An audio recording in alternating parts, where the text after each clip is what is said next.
Hey, everybody. Welcome to Making Connections with Aly. I am your girl, Aly, and I hope everybody's having an amazing day, great Memorial Day weekend. And, while we're taking that time out to, cook and be with family and friends, let's remember that we are also celebrating Memorial Day, those who gave all to protect our country and so that we might be free. And, sometimes we forget what people have given, what people have sacrificed for our freedoms. And so make sure during the day as you're with your family and friends. And I think too, once you get so many years removed from some things like the World War I, One and Two, you know, um, even civil rights, you don't really know the impact that has been going on. And so definitely take the time, spend some time with your family, talk to your children about, what this day really represents. And so because we know that there's so many who gave their lives. And so we thank all the servicemen and women of today who are still serving, who are still fighting for our rights and our freedoms. So we definitely want to, send everything, good vibes and love and peace and prayers to you all. And I know there's a gentleman on my job who, he was in the Marines, I believe, but like today we can't give him any accolades. He's like, no. He said on Veterans Day you can talk to me, but today we're talking about the ones who lost their lives. So that is very just it's important that we mention that. And so I hope everybody's having a great day. I'm excited about this conversation with Coach Tanya Bankston. Hey, Tanya. Hey, Aly, thank you for having me here. I'm so excited to be here on your platform. Yes, I'm excited. And I know this is going to be a good show. And I know you probably saw my post. I was like, we ain't even got started, but I feel like there's going to be a part two because there's so much to talk about when we talk about this space, right? And May is Mental Health Awareness Month. And so we're going to be talking about some of those different um, levels, but we can't cover it all in 1 hour, right? Absolutely. And so before we get started, I definitely want to give you an opportunity, since you're new to our family, just to greet the family, tell them a little bit about yourself and who you are. Okay. Hi, family. Once again, my name is Tanya Bankston. I am a mental health therapist. I am the change doula life coach, and I help women to reinvent themselves and to recover from that superwoman syndrome. That I can do everything, I can have everything, I can be everything all at once and just experience burnout. So, in a nutshell, that's who I am. I'm an author, I am a TV broadcast host. That's pretty much it. I'm a mom, a grandma. She said, "That's it. Like it's nothing. It's so many, all those great things." And a lot of times, what I ask people, men and women alike, all the things that you do, and even when you're talking about, that superwoman, syndrome and trying to do everything, how do you get everything done? How do you, schedule it or prioritize? Um, in a nutshell, you don't. In a nutshell, you don't. I mean, you can't be everything to everybody all the time. That's a fallacy that so many women, myself included, have Mhm. gotten into and taken on. And what it really does is it leads to burnout eventually. Um, in terms of prioritizing, it becomes very, very important for a woman to base her priorities based on her value system rather than what society says, rather than what she has taken on to be hers. But really, when it comes to the bottom line, a lot of times they're not her specific value system. So that is one of the key factors in overcoming that superwoman syndrome and being in that space where you're trying to do everything and be everything to everybody is to just stop, focus, get recentered on what's most important to you. Mm. And and that's so important because I mean, truly, you cannot do it all. We only have 24 hours in a day, and at some point in time, you have to sleep, you have to eat, and it seems like those are the things we give up on when we're trying to do everything for everybody. And so true when you said some of the priorities or things that we have on our list are not really ours to do. It's somebody else's responsibility. It's cool to be like, encourage them, but I found out that instead of being a helper to people, I was being an enabler. Yes, And I was absolutely. like, oh no, they killing both of us. I can't do it no more. Absolutely. And I've also been in that space where it's like, hey, we start out and um the leader steps up, the leader emerges, and then that leader is like me. Then I turn around and I look, I'm like, whoa, where's everybody else on the team? It's like, okay, it went from a team of 10 to now a team of one. And it's like, okay, something got lost here in the message. Hmm. And they could know because that team of one, oh well, she'll get it done. She always gets it done. Exactly. Yeah, but she didn't get to eat today. She didn't get to Exactly. sleep for 2 hours where you slept eight. Exactly. Stop it. Exactly. Exactly. Stop it. And so let's talk about how does that roll over maybe into our mental health issues or, some of the things we have going on with that. So that's very important. So one of the things I like to remind people, there's a difference between mental health and mental illness. Okay. If you protect your space, your mental health, if you nurture it, if you are monitoring, you know, um, your sleep and your food intake and how much you're doing all the time, you're listening to your value system, you're listening to your body, you're dealing with your emotions. You're not necessarily just kind of like doing like I used to do, just kind of like tuck it away, don't deal with it, and then just kind of like forget to come back to it at some point. If you're monitoring all of that mental health piece, then you're preventing mental illness later on. Mm, that's a very good thing, because I was, because, I always tell people, it's like, it's okay to get therapy, it's okay to get help. It doesn't mean that you are crazy. It doesn't mean that, because, a lot of people are like, well, I don't have no problems. I don't need no doc. It's not like to that degree, but that's a good explanation. That mental health piece, if you're not careful with it, will lead to mental illness. Absolutely, absolutely, absolutely. And one of the things that I like to tell my clients, speaking to a therapist is not about being crazy. Speaking to a therapist is about understanding that I have some life challenges that I need a professional to help me kind of like evaluate my value system or help me to understand that I need some additional coping skills. Mm-hmm. Maybe I need some techniques in breathing. Maybe I need some techniques in balancing out and weighing out my options. Um, just different coping mechanisms that maybe I wasn't taught. I mean, when I was growing up, I didn't go to a class that said, this is how you cope. Right. Or this is how you take in, you evaluate and make a decision based on the assets and the liabilities and how nobody sat down and taught me how to do those things. I went through some difficult things in life, and because of it I got some difficult life experiences and some difficult life lessons, and I was like, whoa, don't go that way anymore. But going to a therapist is it's a safe, neutral place to talk, to unload, to unleash some of those um, unhealthy emotions that you may have, and to have someone not only help you to navigate it, but to help empower you by giving you some coping skills and some coping strategies that's going to move you ahead. So, like, it's good to talk to a family friend, your best friend, a sibling.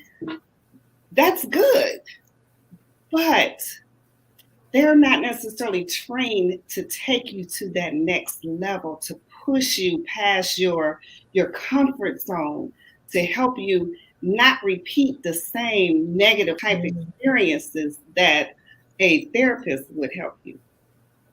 Exactly. And a lot of times it could be, especially if you're talking to a sibling and you guys have grown up in the same household, have experienced the same trauma for, then, they're telling you what they would do, what you should do from the same trauma that you have. And Absolutely. so, yeah, you have to take all those things into consideration. Um, Absolutely. and even sometimes, like, let's just say, like for me, if I'm single and you're married and you're having issues with your marriage or whatever, I can only tell you what I know about being a woman and how to continue to respect yourself and respect your husband. But I can't go to the same degree that you could counsel somebody on marriage. You know what I mean? Mhm, mhm, mhm. So And that's actually a really, really good point that you bring up because, yes, I am married, and people who are single feel like they can't talk to me because I'm married. And I'm like, but I haven't always been married. I wasn't born into marriage. right, And to take it one step further, I'm not one of those type of people that has been married to the same spouse for like 20 or 30 years. I've gotten married, I've gotten divorced, I've gotten married again, and I have all of that to bring to it. So the question becomes is do you want to learn and move forward, or are you going to get stuck on who the message is coming from? mm, true. That's a good point because I could even take that to church because you know how we are when the senior pastor's there, everybody's there. My Lord, can the senior pastor take a vacation? So the associate pastor comes to preach, and don't nobody want to show up. I don't want to hear him. He's not as good. He's not as dynamic. He's not as correct. Okay, but is he given? Is he or she given the word? That's That's what you right. came for. That's You right. came to get that word that's going to withstand you. That's going to help you fight off your temptations, your troubles. You know what I'm saying? But we Absolutely. get lost. We get caught up in, like you said, the person or the voice, opposed to Absolutely. what is the assignment? Absolutely, absolutely. And I just had that conversation just last week talking to a believer. I'm like, shame on you when a pastor, the associate pastor, is in the pulpit and you don't want to hear the message because it's not the pastor. Come Right. on now, that right there, yeah. Okay, you can get me started on something else. And think about this. If you love your senior pastor so much, again, people need a break. Absolutely, People need to take time away. They have a family, so they need to spend some family time. Maybe their kids are getting ready to go to college. Let them have a break. If you love them so much, understand what they're going through, right? absolutely, absolutely. Because they're human. We're all going through the exact same human experience. Right. Being spiritual beings in a physical body that is affected by the same physical ailments and temptations and just that whole experience. We each have it. Right. And just again, because you're married, or people who are married doesn't mean that they don't see people who are attractive to them. But you have to remember, okay, but now I'm married. I'm committed here. You know what I'm saying? Yeah, So they just think, oh, well, you got married. You don't understand. You don't know what it is. No, I understand what you're going through. I understand what's happening. But what do you want for your life? absolutely. Are Absolutely. you content with these temporary situations? Or maybe you need to go talk to somebody, get some therapy, and figure out what it is you want because maybe that's why you keep having these relationships. Yes, and that's a really good point. When I am seeing a client for the first time, there are three things that I share with them outside of speaking about informed consent, which is just sharing with them, like who I am, what my style is in terms of counseling and things like that. I talk about confidentiality, and then I talk about three things. One, I share with them that this is a judgment free zone. So don't get caught up in feeling like you have to say something a certain type of way, Mm, for me to understand it, No, express yourself the way you need to express yourself. That's number one. The other thing I tell people all the time is that this is a tear flow zone. So sometimes you go to therapy, sometimes that virtual door closes, and it's like you just have to just unleash and unload. And Mhm. it's okay. And I tell my clients, depending on what it is, I'm going to share those tears with you, meaning that Right. depending on what it is, we're going to be in session crying together. And it's okay. It's Right. okay. Um, and then lastly, I tell them never say you're sorry. You don't have to apologize because you had a moment that you thought you broke down. It's truly okay. This Right. is that space. It's a safe space. It's not going to be violated in any type of way. And you should be able to leave your therapy session and know that whatever you discuss, it stayed there, and walk away thinking, okay, she gave me something to think about so that I can move forward and change my situation. Right. Exactly. And that is so important. Like you said, just be honest. We say that all the time on the show. If you do, tell the truth. Tell Mm-hmm. your part, other person's part, whatever, but tell the truth. Mm-hmm. Because it's only until you get that truth out that things are going to change. Because you can only counsel them on what the information they're giving you, right? And Absolutely. so if it's faulty information, then you're going to get a faulty, this resolution that you're building together is not really going to work, but for Absolutely. so long. Absolutely. And for me, um, I'm a Christian, but I don't just do Christian therapy.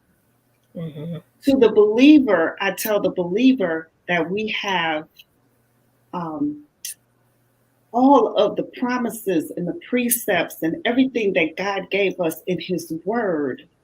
But we also have, in addition to that, the therapy techniques and interventions that we can utilize too. So we as believers, we have like a double measure. That's what I like to say to my believers. But I don't want people to feel like, well, I can't talk to her because she's a Christian and she only does Christian counseling. No, I'm a Christian who counsels, but I still pray for the people who are on my caseload. I pray not necessarily with them in session, but I pray before I even start my day and I say, Lord, bless me and help me in a way to say something so that the person that I'm speaking to knows that it's you speaking through me. Share some type of wisdom with me that they know, whoa, wait a minute, I didn't talk to her about that. Hmm. Right. And I'm glad you brought that up because that was going to be one of my questions was, for those who are faith and, they hear, well, you got to pray and you got to believe God. Okay, I've tried that. I I pray 5 times a day. I'm asking God for deliverance in this situation. But it's still not breaking. So, but they feel like if they go to therapist, then they're not having faith. What do you say to those people? I think that that's a trick of the enemy. I think that that's just as much a trick of the enemy um, for a person to be in emotional pain or emotional anguish and they refuse to go to therapy because they feel like it's not in alignment or operating in faith just as much as it is a person who is a Christian and they have a broken foot and they decide that they're not going to go and have that foot reset and put in a cast because it's not in alignment, it's not operating in faith. I think that that's a trick of the enemy because both ways, whether it's a mental or emotional pain or if it's a physical pain, it's still pain. Right. It's still suffering that does not have to take place. It's still um, it's still a trick of the enemy that that person is not able to operate in the fullness. of the grace that God has provided them because they have this barrier that Mm, that they can't get past. right. And you know, I mean, man, sometimes I get on that little line right there with the Christians, but Yes, yes. And but I try not to. I try. It just depends on who it is that I'm talking to. Sometimes I can just go right in and just hit it with the truth, and other times I have. yeah, Well, wait a minute. Tell me, if you have a headache and it's an excruciating headache, and you've prayed over it, you've had some water, make sure you're hydrated, you took a nap, you wake up, you still had a headache. Maybe you think it's your blood pressure, so you might take your blood pressure. You see that that's normal, and you still have this headache. What do you do? And then they say, well, I take some pain medicine or I take more pain medicine.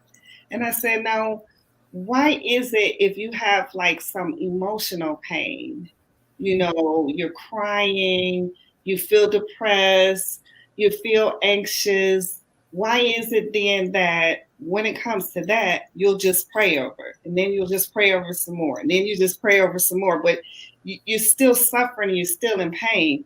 right. And true, because maybe even with your prayers, what are you praying? Uh, so you even have to, evaluate that. What am I? Because the words that come out of our mouth are powerful. Absolutely. Absolutely. Because some people think they deserve this pain. Absolutely. Some people feel like, oh, well, I must have made this person mad, or I must have not dotted every I and crossed every T. Well, guess what? What if you didn't? There was one time when I was in church and there was some stuff going on, and I was just like, Lord, I know I didn't mess this up. I know I didn't forget about that. And He said, what if you did? He said, even if you did, guess what? You deserve grace. Absolutely. Absolutely. And I try as much as possible to educate clients. So, Hmm. like that scenario right there that you just named is a perfect um, it's a perfect scenario that lines up with a form of therapy called ACT, which is acceptance and commitment therapy. Hmm. And so helping a person to get to a space that, okay, what if that what you said is true? How would you handle it from that point? To come to acceptance instead of always trying to change, to control, to manipulate, find some acceptance in it. So, Right. it's like over 400 different types of therapies. Wow. So with so many of them, surely there's a form of therapy that can help everybody. Right. And it's the same thing I tell people, even like with doctors. You might go to this doctor and you feel like this doctor is not paying you any attention. All they do is when you show up, they just give you another drug. They're not really listening to you. So what do? You typically find another doctor. If this Absolutely. therapist or this counselor is not giving you what you need, they're not the only one in the book. Keep going Absolutely. until you find that perfect fit that's for you. Absolutely. Absolutely. And it helps when you're looking for a therapist to know what you're looking for. Mhm. When I have somebody new speak to me, I generally ask them, hey, did you view my profile online? And if they say yes, I'll ask them, what about you, or what about what you saw attracted you to me? Mhm. And then sometimes they'll say, well, actually, I wanted somebody else, but that person, their calendar was full. So they said, oh, she would be good. So then it's like, you know, I'm feeling some kind of way. But generally, it generally works out the way it's supposed to. Mhm. But go into it knowing what you want. Do you want a female? Do you want a male? Do you want a Christian? What ethnic background do they want? What type of training do you want them to have? I Right. mean, these are questions that you should know before you start to kind of like look for a therapist. And that's good because the first time I went to therapy, I didn't think about any of that. I was just like, well, People keep saying I need to go. Da da da. Maybe I might have been in some trouble. I had to go anyway. But I was just like, I'm just going. Whoever's open or whoever was the cheapest, because I Mm-hmm. really don't want to be there. So, Mm-hmm. so I those had are good questions. When you really are ready, yes. take your time before you make that commitment. I had a client a few months ago that was like, I looked at your picture and you look like you would be a good mama figure, and you look like I was like, you trying to say I'm old enough to be your mom? But people look for different Yeah, things, yeah. but first and foremost, the fact that they're going, that they're trying, especially for people of color, because we're generally speaking the last ones to get therapy, and generally speaking, we're the first ones to end it. So it's like um, you go to therapists for a problem that you've experienced like 20 or 30 years of your life, and then you go to 2 sessions and say, this ain't working. Huh? After 2 sessions? Really? Right. No, what's happening is it's making you feel uncomfortable. Absolutely. It's making you Absolutely. feel vulnerable. Absolutely. It's Absolutely. unveiling some things. You like, I got to get out of here because it Absolutely. is. I ain't gonna lie to anybody that it's easy because when you're revealing some of this stuff, oh my gosh, it's painful sometimes. Yes, it is. Sometimes it's taking you back to a situation. Sometimes it's triggering stuff. So you Absolutely. are going to have those moments. But I say, just like, when people tell me when I go to the gym, it's going to hurt. And if you go one day and then you skip 6 months and you come back, you're going to be hurt when you come back. But if you stay the course, if you be committed, then it's going to get better. And so it's the same thing with therapy, right? Yes, absolutely. Absolutely. Absolutely. Give it some time. And I mean, if you go to therapy and something just doesn't feel right in terms of that person being the therapist of choice, then find another one. Hmm. But don't stop. Don't stop that part. And so taking care of our mental health, the care part before we get to mental illness. Like what are some of the things you would tell people to do, to take care of themselves so that the mental health doesn't turn into mental illness? Okay, I have a lot. One, first thing, boundaries. Check your boundaries. What are your boundaries? Women, as women, we are here in our country, here in the United States, we are socialized to be givers, to be nurturers, to do. So sometimes we can get kind of caught in that space where it's like, okay, I got to do this, I got to do this, I got to do this. And then the list goes on and on and on and on. Well, at the end of the day, you're at the end of the list. So you haven't done anything in terms of replenishing yourself. You've given out all of this energy, all of this space to everybody else. Hmm. What are you giving back to yourself? That might look like um, learning to say no. No, Amen. no, I cannot make that commitment. Hmm. No, I cannot show up. No, I cannot do this. Or just no, just flat out no, no explanation. That so checking your boundaries, um, not bending, not modifying your boundaries, just articulating your boundaries, and then you acknowledging that they're your own boundaries and respecting your own boundaries. Yeah. Those are ways that you can protect your mental health. Get to a space where your value system is yours. It's not based on what grandma said, what mama said, what Aunt Betsy said. It's this no, this is truly who I am and how I feel, and I'm okay with it. Hmm. Um, checking your coping mechanisms. If you have a problem and you have a issue, are you using, watch this, I know some people are not going to like this, but it's the truth.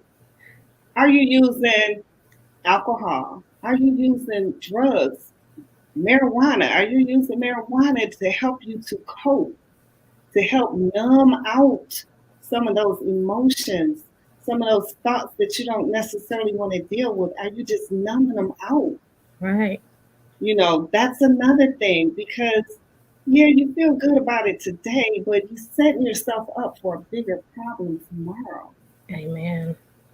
Um, so in terms of coping skills, are you spending time with mindfulness, in the moment, or is this something like are you spending a whole lot of time worrying and anxious about the what ifs? Mm-hmm. All of these are coping skills and mechanisms that, if not put in check today, can cause some mental illness to creep up at a later time. Another thing that I know I was notorious for, I did this so much. It got really, really bad. Compartmentalizing. Mm-hmm. I would compartmentalize things and not deal with them, emotionally. So emotionally, it caused a split. And when I tell you I had reached a space that because I had compartmentalized so much, I couldn't get in touch with my feelings. You know, for years I couldn't cry. I could not tap into Wow. tears. Mm-hmm. I just could not. There was a certain amount of um, coldness, deflection, just I was just removed from my emotions because I had compartmentalized it so much. And I never went back to resolve any of those issues that were put in that compartment. You know, I would just say, I don't have time to deal with that. I got to keep it moving. I got to keep it moving. I got to keep it moving. But at some point, all of that stuff started to snowball. Right. But yeah, these are all examples of things left unchecked that can cause some mental illness later on down the line. Exactly. And I think you're right about those things that we never go back to. Mm-hmm. And, we think, I mean, it could have been something that happened on a job and you left that job. So you're like, oh, okay, that's behind me. But did you deal with what happened? And I mean, if it was so intense that it made you go to another job, that's pretty serious. Yes. And Yes. so, and when you're not dealing with it, and like I've had triggers with people, and I mean, we weren't even really dating, but they might do something that reminded me of a man that I was dating, and I'm like, oh wait, we're not even dating. So what is that? But I would go off on that person, like, but it's because I didn't deal with what I Absolutely. was feeling. And so, I just think all these things are so important. And you have to figure out, your coping mechanism, the one that really works for you, might be different for me. So your sister might go do this and it always makes her feel better. Your brother or your best friend might go do this and he always feels better. So I'm going to do it too. I'm going to try to run 5 miles a day, knowing I'm about to kill myself. Right. Right. Right. That Right. ain't gonna work for me. I'm gonna be mad about that. Right. Why can't I run 5 miles a day? If I could just then you're adding more pressure to yourself. Like you Comparing that comparison, don't do it. you ran five, so let me do. That's another thing that gets us in trouble. It's like, okay, really run your race. Run Right. your race. Get really, really, really good at running your race. And don't do that comparison because generally when we compare ourselves to other people, generally we're going to fall short of something. Right. We generally don't compare ourselves and say, yeah, I'm better in this and I'm better in that and I do this better. No, it's like, I don't do this as good. Because I don't like to run. Right. I don't even have the right shoes to run. I have not been training to run for the past 3 years. But Mm-hmm. I'm gonna get out here and try to run 5 miles. Mm-hmm. Uh it's not that you can't do it. you're not prepared like the other person is, you know? So definitely, like you said, figure out what works for you. Yes. Run your race. Yeah. Figure out if it's boundaries. Figure out if you need to say no. But Yeah. again, you have to do that self-evaluation. Yes, yes. And that's something that's ongoing, because the person that you are Mm, today is not going to be the same person that you are 5 years from now. Or let's say exactly. it shouldn't be. I mean, at your core, absolutely yes. Your core values, your core morals, and things like that, Right. those things are going to probably stay pretty much the same, but you should be evolving and becoming a better person today than you were 5 years ago, and that you'll be 5 years from now. So you should Right. always be about the space where you're growing and becoming a greater version of yourself. Absolutely. Absolutely. And so, and that's what we're here. You know, we want to encourage you to be the best person that you can be. Tap into your gifts and your talents, you know, the visions that God has given you. You know, deal with whatever you had to deal with, you know, in the past. And the way you deal with it is not going to be, even like I talked about, you know, you and your sibling growing up in the same house, same situations. But the way you deal with it might be different from the way they deal with it. Maybe it didn't affect them to their core like it did you. So it's so many different variables into this. But I definitely want to get into what happens when you're not taking care of those things and it does lead to mental illness. What does that look like? So I have to be really, really careful, because I don't want to make it seem as though I'm diagnosing anybody. Right. That's not what it's about. But Absolutely. so I want to, if I can, I brought my book just to kind of like show, like, so this is the book that mental health therapists and clinicians and psychologists and psychiatrists that we use to diagnose mental disorders. It's like almost 900, well, no, it's more than 900 pages. Wow. So it's got all kinds of different mental illnesses. So it's not like we're just like making up something. Right. But if a mental illness or mental disorder were to occur, then we would take the book, look up the symptoms, and then do an evaluation, and then make an assessment or a diagnosis based on that. So that could be, um, there are anxiety type based disorders, there are mood disorders that are, talk about depression. I mean, it just depends on what the symptoms are. Gotcha, gotcha. And so, you know, even with that, there's so many different things, you know, and you know, we only know with depression or, you know, suicide, you know, suicidal tendencies, you know, we only if that book has got those many disorders, there's some stuff in there we don't know about. So again, that's why Absolutely. you go to a professional to, you know, get some help and begin that healing process. But you know, I guess it's just it bothers me so much when I hear about like the shootings in Texas. You know, you think what was going on? You know, was it so much anger? Because I was talking to somebody the other day and I was saying, my godson, I'm not sure he don't mind me talking about, but when he was middle school, he was angry about some things. You know, he and you could tell, but he still tried to be a good kid and do. But I could tell just some underlying things, and I was like, oh, where is this gonna go? But Mm-hmm. he found an outlet in football. You know what Mm-hmm. I'm saying? Mm-hmm. He found his tribe to, you know, spend time with and stuff like that. But, you know, again, I think about, you know, what happened. Did they not have a tribe? Did they not have people they could turn to? Did they just not know other options? And then I think about Miss USA who committed suicide. And, you know, you're just like, you know, from the outside looking in, you're like, what's wrong? She had so much going for herself, but evidently there was still something missing, right? and and those are examples that really tug at your heart. So anytime I hear of suicide, immediately my mind goes to a space where it's like, okay, I'm like super vigilant, and what can I do? I've had clients who had suicidal tendencies. Um, and every state has protocols that the therapist has to follow when you're talking about a person who has suicidal ideations.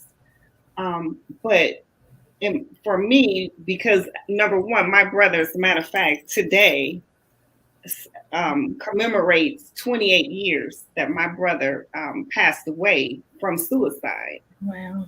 So So sorry to I hear thank you. Um, so I was that person who talked to him last, that. Oh wow. and I didn't hear the message, but he didn't speak it in a way that I could hear. You know what I'm saying? Hmm. There are teachings that teach us, you look for this, you look for this, you look for this, you look for this.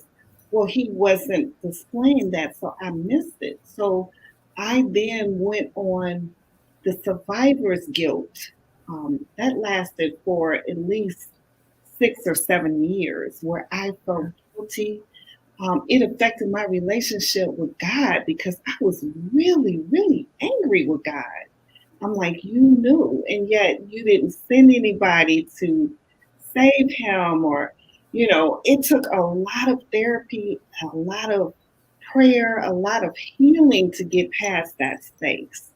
Um, it was very, very traumatic. So, um, as I sit on the other side as a survivor, I know what it's like. And I've shared with clients in my sessions who had suicidal tendencies that experience, to let them know is that right now you're in a sad space, you're in a dark space, but it doesn't last always. Mm. And you think that you wouldn't make a difference to somebody's life if you weren't here. But let me share with you the result of somebody who did pass on, and the type of feelings that had to be kind of like healed from as the result of it. So it does make a difference. It's it's heavy. Wow. It's heavy. And at one point, the agency that I was working with, they constantly gave me people who were having suicidal ideations, and I had to say, "Whoa, wait a minute, stop, stop. This is not my specialty area. Hmm. This is an area that I experience, but it's not my specialty area." Right. So yeah, in terms of, there are some signs, there are signs, but are we always looking for them as lay people? Right. Right. And I think that's good what you're saying, even about, being on the other side, you didn't hear it, and you went through that guilt of, because we do that. I mean, because maybe they said it 10 times before, and maybe they really said it 10 times before. Well, I'm just gonna kill myself, nobody likes me, da da da. And then you just like, okay, here we go again, because they Mhm. angry, you can't. Mhm. But this time it happens, and you're like, Mhm. Mhm. they Mhm. said it. What was I thinking? Why did I respond in the way I responded? Mhm. But at the end of the day, we're not responsible for other people's decisions, right? Absolutely. Absolutely. Absolutely. My brother was very smart, very talented, very funny. He went to work every day. He paid his bills, and I mean, very responsible person, bodybuilder. So we found out about his suicide because he didn't go to work. Mm. His job was like, wait a minute, he never misses work. What's going on? Mm-hmm. Um, but he never spoke about that. But he was depressed. He had long-term depression. Okay. And so that association alone, depression, and that's not saying that every depressed person will commit suicide. That's not what I'm saying. Right. I'm just saying that there's a connection. And sometimes, we need to listen more intensely. And sometimes we need to just flat out say it. Listen, are you having thoughts of suicide? Period. Don't sugarcoat it. Don't beat around the bush. Just say it. Do you plan to harm yourself? Mm, Just ask the question, because that alone can save a life. truly, truly. And and there are numbers that we can call, and in the different states and cities, you know some of those numbers are already plugged into my phone, just Absolutely. because I'm like, with Yes, the work I do and the people I meet, I never know, and I absolutely. might not have time to look it up. So Absolutely. some of those I've already plugged into my phone. Absolutely. So if I run across somebody, especially like, it happened to me one day, and I didn't even do it then. It was after the fact. But this person was having a marital problems. There's people from church, and and he had a gun, and he was like, and I mean, I was toe up, and I was just like, oh my god, what do I do? What do I say? And I'm like, do I go over there? And then I'm like, mm. And it's so much to think about. And so even with that, I think sometimes you have to call that number to get assistance for yourself. Absolutely. If that person's not calling, you have to say, okay, this is what I've heard. I don't know what to do with this information. What do I do? Absolutely. Absolutely. And that's a good space to be in. The fact that, like you said, you plug those numbers in your phone. It's a preparation. Unfortunately, we live in this society. Things like this happen. My heart goes out to the people in Buffalo just Mm-hmm. going to a grocery store and Right, never making it home. Going to school and kids never making it home. right. Our society, I mean, it's so sad. It really is. And and two, in that sense, we have to be mindful. Like you said, we have to be vigilant. We have to be watchful. Yes, Where we're going. Who's around. And before, if somebody looks suspicious, you'd be like, well, you don't want to call attention. But now it's better to be safe than sorry. You see absolutely. something that makes you feel uncomfortable, go with it. Yes, Figure out what's going on, get out of the situation, yeah, whatever. yeah. And I remember when I was in grad school, I had this conversation. Well, actually, it ended up being a debate with one of my professors, and I was telling her, I said, well, when I go into a situation, any situation, if I'm going into a store, if I'm going into an office building, I identify in my mind where the exits are. This is something that I just do, period. And I've been doing it for years. And so my professor said, well, Tanya, that's the trauma response. And so I said to her, I said, do you watch the news? It's not a trauma response. It's a preparation response so that if something goes down, I know how to get out of the situation. She said, Tanya, that's a trauma response. And so I'm debating back and forth with her. And then it clicked in. It's like, number one, she can grade you. Okay. So she can fail you. You might want to stop debating with her, number one. But it still prompted me to do some more digging and learning about myself. And yes, I did find out that what she said is true. That is a trauma response. The young lady who in the school shooting, she covered herself in blood and played like she's dead to survive that. That's a trauma response. She's going to be dealing with that for a long time, Wow. you know. Mm, Um, so yeah, our society is kind of like that. That you have to be proactive because it can save your life and save somebody else's life. right. But as a society, the fact that we have to do those things, that's not saying a whole lot. Exactly. Exactly. We wish we didn't have to. We wish, even as brown skinned people, we didn't have to have extra conversations with our children, but we do. Yes, yes, And, until we don't have to, we do. Right, right. And this side of heaven, we do, period. Yes, yes. Wow. And and and then again, I just pray that everybody who was involved, I mean, you could just be in the community. You might not even had any children at that school, but now you're scared, like you said, to go out. Yes, yes, yes, They had resource officers, and this still happens. So what if I go to the bank? They don't have guards and stuff like they used to, so I know they're opening up resources for people to talk to and, work out the situation. So I pray they truly take advantage of that. The people in Buffalo, I hope that they're talking to somebody. Oh my gosh, I'm scared to go in my house.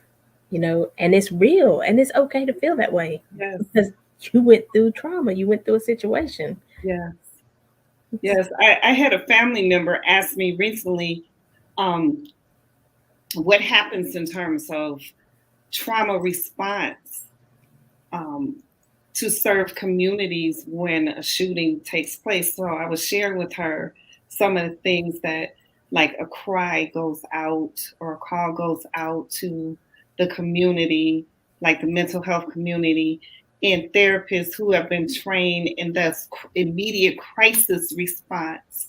Mm, They get deployed.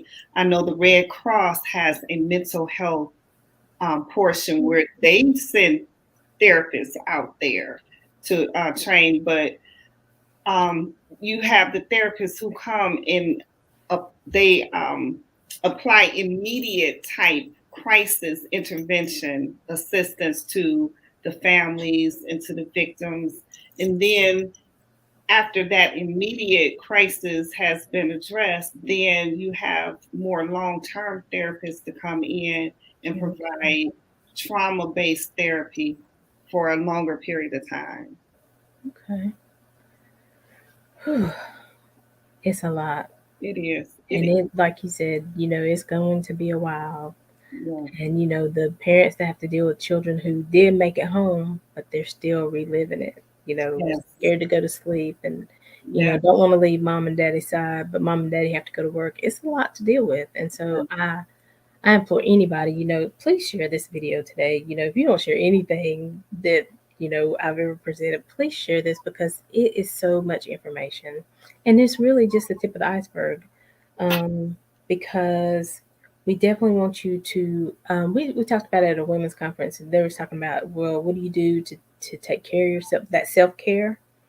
And people are like, get my nails done, get my hair done, and what we talked about was that self maintenance. Absolutely.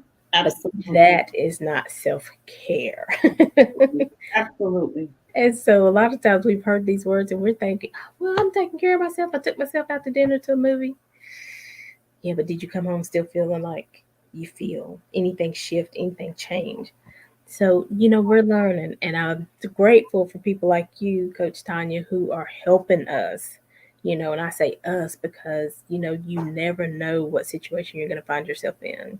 And I really try not to judge people on whatever they're doing. Like, I mean, even like, I'm just going to throw this out there, the Will Smith thing.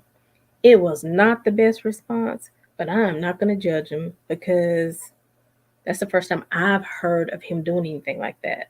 So Mhm. there's something else that caused that to happen. Absolutely. I don't know who I might slap one day. You know what I'm saying? So I'm not judging. So I'm just saying, if you have any feelings, if you're going through stuff, if your mind is just cloudy and you can't figure out day to day situations, Yeah. I would say it's time to start looking for some help. Yes. Absolutely. And it's all kind of search engines specific to therapists and psychologists and social workers. Like Psychology Today is one of them. Another one is Therapy for Black Girls. I mean, but there's so many of them that provide resources for clinicians based on ethnic backgrounds and um, sexual preferences and things of that nature, that is no excuse for someone not to seek out the help that they need. It's just no excuse. Right. Right. And that's what I tell people, even, about being an entrepreneur and things like that. Right now we have so many different options where we did not have those options before. And we did get labeled if we sought some of the options. But now, look, you have to take care of yourself and you have to take care of your family and you have to make sure that they are well. I tell people all the time, okay, you have children, but eventually they're going to be grown. Yes, absolutely. You cannot do everything for them because eventually one day you are not going to be there to do it for them. Absolutely. So don't you want to equip them to Abs- be able to make decisions and to see things that are right or wrong for themselves? So, Absolutely. it's just we say we sometimes hmm, that love has to be a different kind of love. You know what I'm saying? Absolutely. Absolutely. And you know what? That's a really good point because even in my therapy sessions, I bring that up to my clients. I remind them, don't get attached to me, the therapist. Get Mm-hmm. attached to you, the person who is healing, because there's a possibility that one day I may not be here, Right. but the healing and the progress that you have made, you should continue that whether I'm here or not. Mm-hmm. Very good point. So, Very good point. Well, Tanya, our time is running out, but this has been really, really good conversation.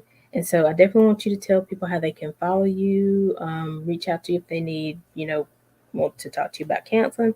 And I think you have a book. Tell them where they can get all your good stuff.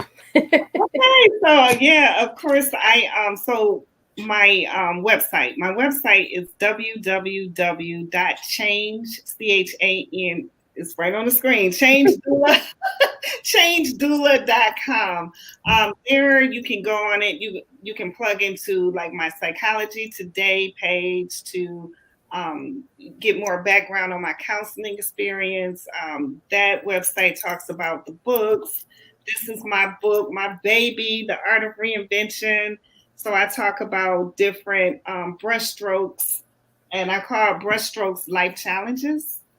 So, life challenges are things that I've experienced, like domestic violence, um, a sexual addiction, suicide, all of these type of things that I have personally gone through, and I talk about it from a standpoint of how to help people just go through their life experience. Um, so yeah, that's it in a nutshell. And then of course I'm on Facebook and Instagram, and I even have a TikTok page, but I need some help in that part. Right, right. Yes, come on, TikTok. And tell them when your show, Brushstrokes, is on. Ah, yes. How can I forget that? So every Tuesday night, 9 p.m. Eastern Standard Time, the Brushstrokes show is on. And the Brushstrokes show is actually based on this book. And basically, what we do is we educate, we empower people to pick up their paintbrush and use their life experiences to redefine their living masterpiece. So Mhm. that's how the brushstroke show. But this coming Tuesday, tomorrow night, you really, really want to tune in because what we're going to do is we're going to simulate what a therapy session look like. So for those Oh. people who are on the fence, they think they might want therapy, but they're afraid. We're actually simulating a therapy session. So Hmm. good, good, good stuff. Yeah, I'm definitely going to tune into that one. Yes, Yeah. yes. Well, thank you so much, Coach Tanya. This has been great. And like I said, I believe there's more that we can go into. And so, we might have a part two maybe next month. Yes. Okay.